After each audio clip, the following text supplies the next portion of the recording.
Ces personnalités qui nous ont quittés en 2023.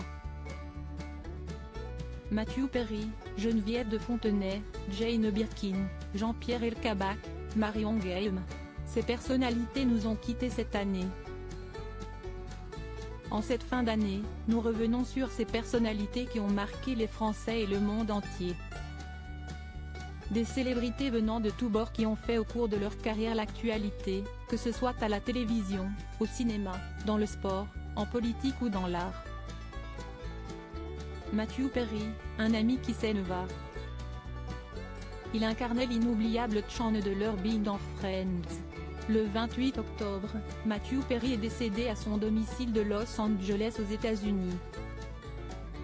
L'acteur a été retrouvé noyé dans son jacuzzi, des suites des effets aigus de la kétamine selon les résultats de son autopsie révélés le 15 décembre par le Bureau de médecine légale du comté de Los Angeles, Californie. Âgé de seulement 54 ans, sa soudaine disparition est arrivée comme un choc pour les fans du monde entier. Dans ses mémoires publiées en 2022, intitulées Friends, Mes amours et cette chose terrible, l'acteur racontait sa lutte contre l'addiction aux analgésiques et l'alcool, ce qui avait failli lui coûter la vie à plusieurs reprises. En 2018, à la suite d'une perforation gastro-intestinale en raison d'une surconsommation d'opioïdes, il avait subi une intervention chirurgicale de 7 heures au niveau du côlon. L'acteur avait alors été placé 2 semaines dans le coma, suivi de 5 mois de convalescence à l'hôpital. Les médecins ont dit à ma famille que j'avais 2% de chance de vivre, avait-il révélé au magazine People à l'époque. En se confiant ainsi ouvertement sur ses problèmes de santé, l'acteur, qui travaillait sur une fondation finalement ouverte à titre posthume, souhaite pouvoir aider les personnes souffrant d'addiction. Quand je serai mort, je ne veux pas que Friends soit la première chose dont on se souvient, avait-il déclaré dans cet entretien. Je voudrais qu'on se rappelle de mon combat et de tout ce que j'ai fait pour aider les autres à surmonter leur addiction. Une addiction qui avait commencé en 1997. Victime d'un accident de ski pendant le tournage de Coup de foudre et conséquences avec Salma Hayek. Le comédien s'était alors vu prescrire de la Vicodine contre la douleur, un médicament issu de la famille des opiacés. Le début de la descente aux enfers pour l'acteur, qui a révélé être passé par 65 séances de désintoxication, pour un coût de plus de 9 millions de dollars. Pendant les 10 ans de tournage de Friends, la série qui a fait de lui une star internationale. Matthew Perry luttait en coulisses contre différentes addictions à l'alcool, aux opiacés et à la cocaïne, qui changent considérablement son apparence physique d'une saison à l'autre. Malgré tout, l'acteur a incarné avec brio l'un des 6 amis de cette bande de jeunes New-Yorkais. Un rôle pour lequel il avait été nommé aux Emmy Awards en 2001. Blagueur, maladroit, sarcastique, mais profondément gentil, Chandler Bing ressemblait un peu à l'acteur qu'il incarnait, un ami en or. Jane Birkin, la disparition d'une icône. Elle incarnait un certain chic décontracté, une élégance sans effort qui a fait d'elle une icône des années 1960-70. Mannequin, actrice et chanteuse, Jane Birkin a perdu la vie à son domicile le 16 juillet 2023, à l'âge de 76 ans. Victime d'un accident vasculaire cérébral en 2021, elle avait passé ces dernières années plutôt affaiblie, rêvant pourtant d'aller mieux et de remonter sur scène. Née le 14 décembre 1946, à Londres, cette Britannique de naissance et naturalisée française n'avait jamais perdu son accent si caractéristique. Militante féministe, elle s'engage tout au long de sa vie pour les causes qui lui tiennent à cœur. Avant de faire de Paris son chez-soi, elle milite dans les rues de Londres contre la peine de mort. Dans les années 1970, elle rejoint le mouvement pour le droit à l'avortement.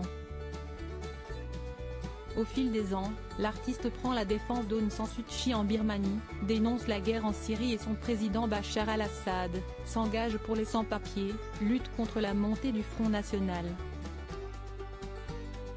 et s'engage en faveur de la loi pour le mariage pour tous aux côtés de l'ancienne garde des Sceaux Christiane Taubira. De ces trois grands amours de jeunesse naissent trois filles adorées, qui tiennent de leur mère cette élégance nonchalante et toujours un talent artistique, Kate Barry, Charlotte Gainsbourg et Lou Doyon.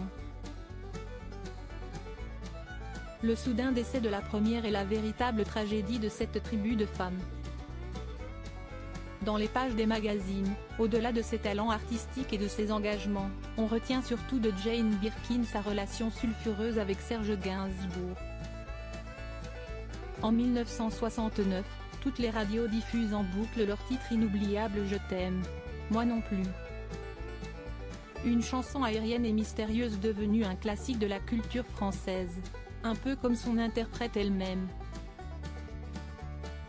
Geneviève de Fontenay, la reine de Miss France. Avec sa tenue caractéristique en noir en blanc et son fameux chapeau, on pouvait la reconnaître parmi mille.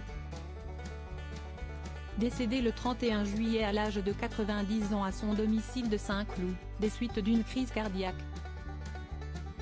Geneviève de Fontenay a été inhumée en toute discrétion près de Paris, aux côtés de son ancien compagnon Louis et de leur fils Ludovic.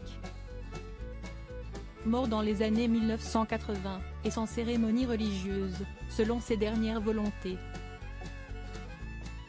Pourtant, la dame au chapeau grandit dans une ambiance plutôt conservatrice. Née le 30 août 1932 dans la petite ville de Longwy, en Meurthe-et-Moselle, Geneviève Moulman de son nom de jeune fille est l'aînée d'une fratrie de 10 enfants. Son père, un homme de gauche, est ingénieur des mines sa mère, tandis que sa Marie-Thérèse est une femme au foyer et fervente catholique. Si est en 1952 qu'elle rencontre celui qui va changer sa vie, Louis Poirot, dit de Fontenay, un pseudonyme de résistant qui lui colle à la peau. De 26 ans son aîné, il tenait alors les rênes du concours Miss France. 2 ans plus tard, Geneviève et Louis reprennent contact pour ne plus jamais se quitter, mais sans jamais se marier. De leur idylle, naissent 2 enfants, Ludovic, décédé en 1984, et Xavier. Ensemble, ils créent le comité Miss France et sillonnent les routes de l'Hexagone pour organiser les élections et promouvoir le concours. Louis de Fontenay décède en 1981, à l'âge de 73 ans, et la Geneviève poursuit l'aventure aux côtés de son fils Xavier. En 1986, Miss France devient un programme de télévision. Appréciée pour son franc-parler et critiquée pour ses points de vue un peu vieux jeu, Geneviève devient surtout une véritable personnalité médiatique. Chapeau, la dame. Marion.